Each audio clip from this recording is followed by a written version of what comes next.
Welcome to the Retaliation Realm channel. We hope you enjoy today's story. My name is Lydia, a 26-year-old single woman without a full-time job. Since middle school, I've tended to keep to myself quite a bit. I did go to high school but ended up dropping out, so I only have a middle school education. Since then, I've been living with my parents, working part-time jobs, and taking on work from online postings. I have an older brother named Marcus, who's 3 years older than me. He's the opposite of me, good at sports, with lots of friends, and the so-called outgoing type. Marcus didn't want people to know he had a sister like me. He never brought friends home, and even if I happened to run into him and his friends at the convenience store, he'd ignore me. I thought it couldn't be helped and considered it someone else's problem. Once Marcus started college and moved out to live on his own, I stopped worrying about such things. Then there was talk of my Marcus getting married. He would be turning 29, so it wasn't surprising. Later, it was decided that Marcus would bring his fiancée to our parents' house. Since I was home that day, I decided to join them. "Dad, Mom, I'm home," I announced as my Marcus arrived on time. When he saw me sitting with our parents, he looked confused for a moment. Sorry to intrude, his fiancée entered the house, seemingly unaware of Marcus's attitude. Then, looking at me, she said, "Hi," and looked puzzled. I could tell from her eyes that she was asking Marcus about me. Who is this? He probably hadn't told her about me. "Thank you for coming all this way. I'm James's mother, and this is his father." My mother introduced only herself and my father. The fiancé seemed satisfied and bowed politely but still looked puzzled. My father didn't follow up on my behalf. My parents have always been harsh with me, who couldn't live up to my accomplished Marcus.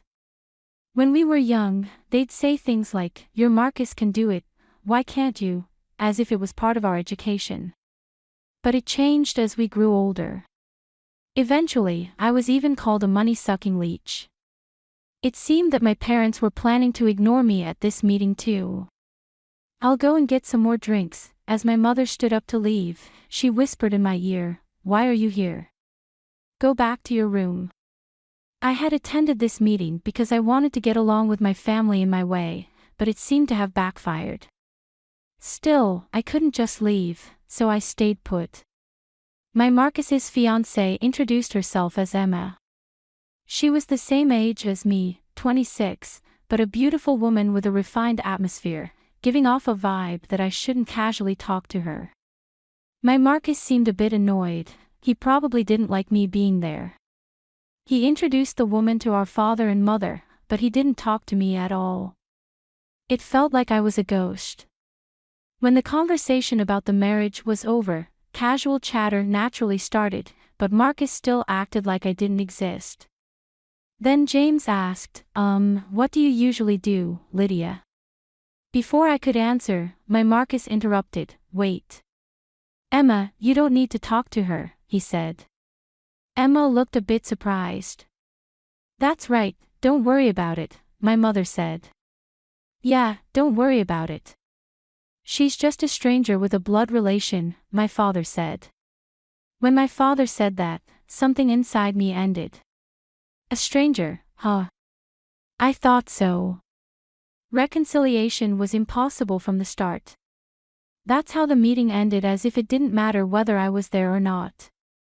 Soon after, Marcus and Emma got married and started building a house to live in together. My Marcus works at a famous company after graduating from college. He's still in his 20s, but his income seems good. Emma is going to be a stay-at-home wife and has already quit her job. Around the time Marcus's house was completed, we received an invitation to a housewarming party.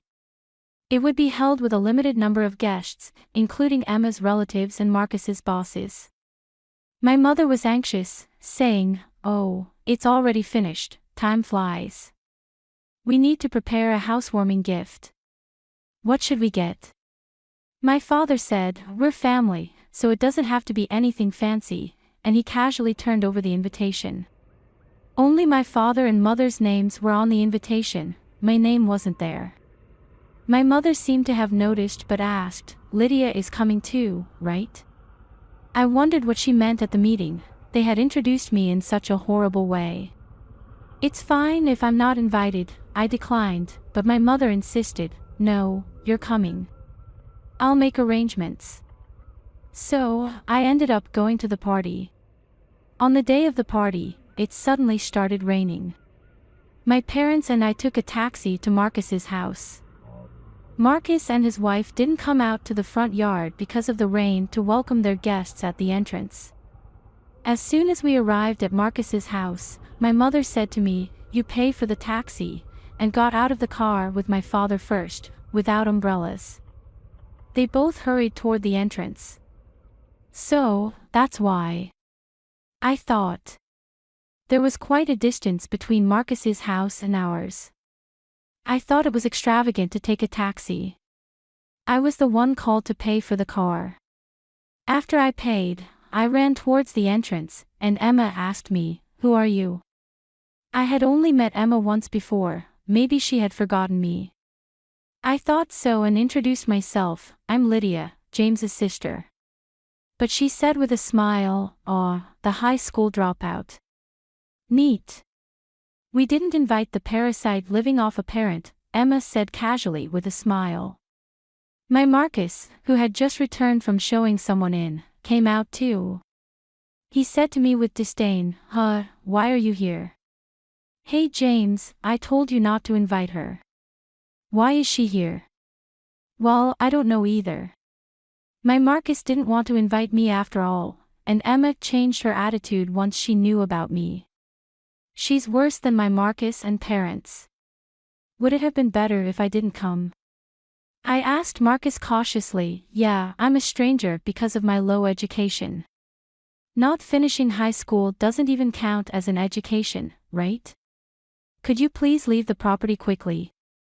Emma followed up on what Marcus said like she was siding with him, her expression remaining calm the whole time, which was truly terrifying. Understood.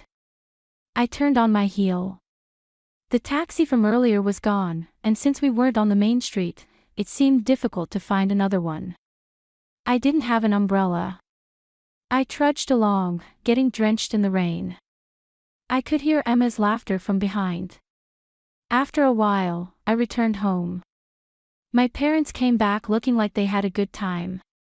They saw my face and asked, "Why did you leave suddenly? Couldn't even call a taxi for the way back." "You're so useless," my mother complained, as if it were a matter of course. "Sorry, I suddenly had a stomachache," I lied to cover it up.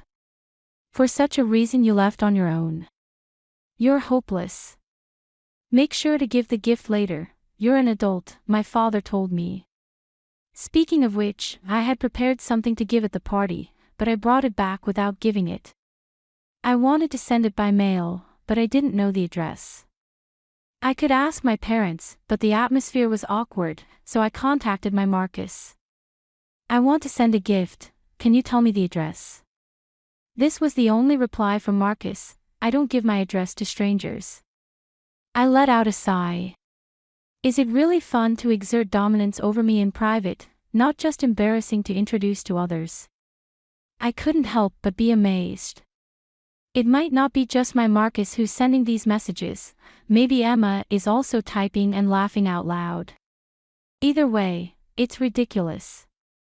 I gave up on sending a congratulatory gift with the meaning of Marcus and his wife at their housewarming party. I decided to leave home, realizing I couldn't get along with my family anymore, and opted to live on my own. While I didn't have a full-time job, I had some savings from my part-time work, allowing me to rent a room for myself. Since it wasn't much to live on, I decided to try streaming videos in my spare time. I was already interested in watching streams as a hobby and was adept at identifying trends among popular streamers and ways to increase views. When I started doing it myself, I began making tens of thousands a month, with the amount growing to cover my living expenses. I then decided to invest the surplus money, and the investments went well. Eventually, I ventured into running a small company, importing and selling goods. I found myself busy in a fulfilling way every day. Unlike living at home, I didn't have a family complaining about my computer use. A few months later, I received a call from my parents, who hadn't contacted me since I left home. "We want you to help James financially," they said. "Why?" I asked, genuinely curious. I wondered what could have happened to the person who had just built a new house. My parents slowly began to explain the situation. My Marcus held frequent parties after building his new house, interacting with various people such as bosses, executives, clients, and Emma's acquaintances. Among them, someone proposed an investment opportunity, and Marcus ended up trusting the proposal. He wasted a large sum of money, lured by the promise of making big returns in just a few months. I was amazed. Marcus had a decent job, so if he had just kept working hard, he wouldn't have made such a mistake. Who is the person who recommended the investment? Isn't it a scam? I asked. No, it's not. It's one of Emma's acquaintances, my parents replied, seeming to completely trust Emma. How much do you need?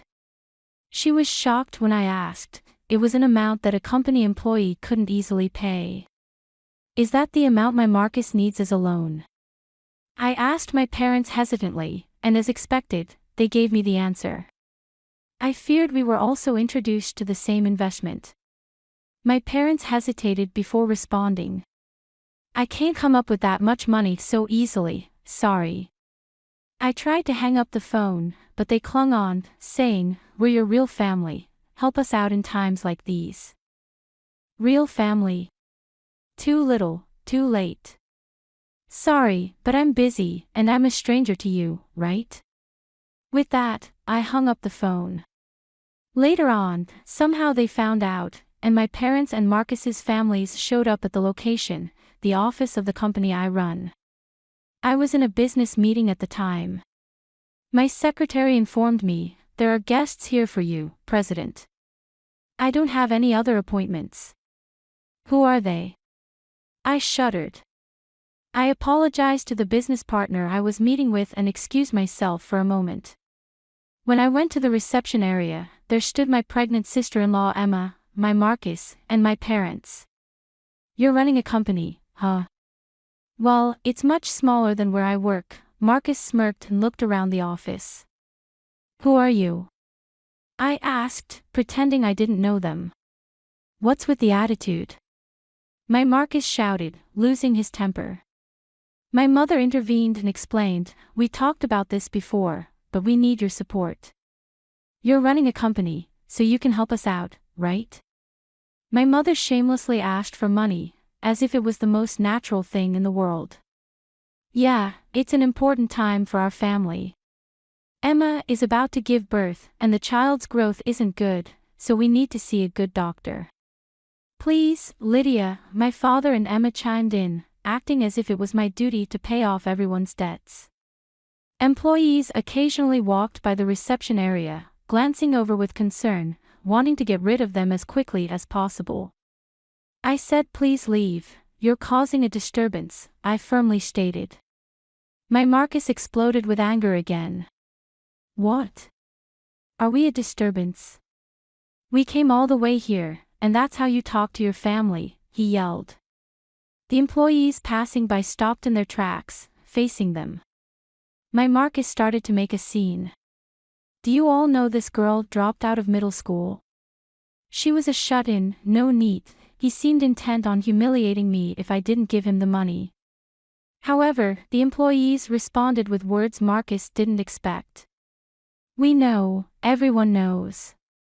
The president's background. Me too.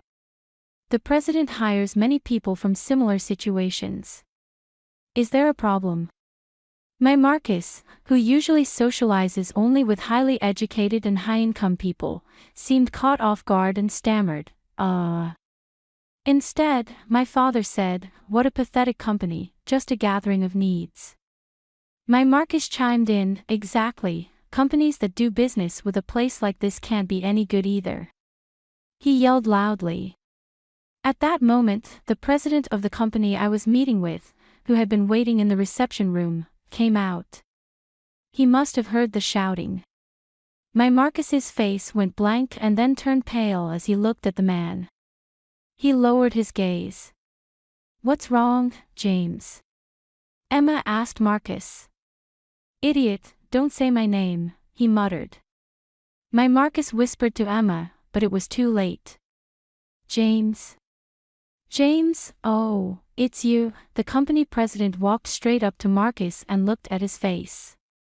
"You're the guy who always falls, Mr. Long, the division manager, right? We owe a lot to your company." His company was also a client of Marcus's company. My Marcus was sweating profusely from every pore on his face. I guess I'm not memorable since we're not a big company."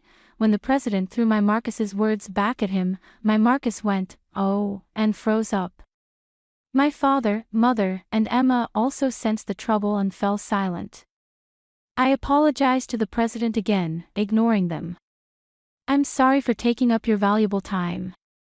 I'll ask them to leave." "Oh, are you sure?"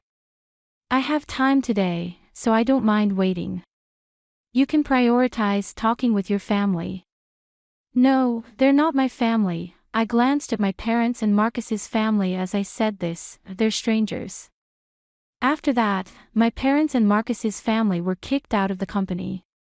Maybe they were stunned by the exchange with the company president, but they left quietly. As for how my job was exposed, I was curious, so I looked into it and found out that Emma was the cause. She had a friend. There was a young woman in her 20s who was well informed about investment-related information and always had her antenna up. She was making a name for herself as a talented trader and company owner. Emma was surprised when she saw a photo in the media and realized that this woman was her husband's sister, who she had heard was a middle school dropout. Meeting Emma told my Marcus and parents about this and suggested they ask me for money. Since I was busy during the day and didn't answer the phone, and I didn't call them back after they asked me for money, they came to my company. I had been treating them like strangers, so I decided not to get involved with them anymore. But I couldn't help but look into Emma.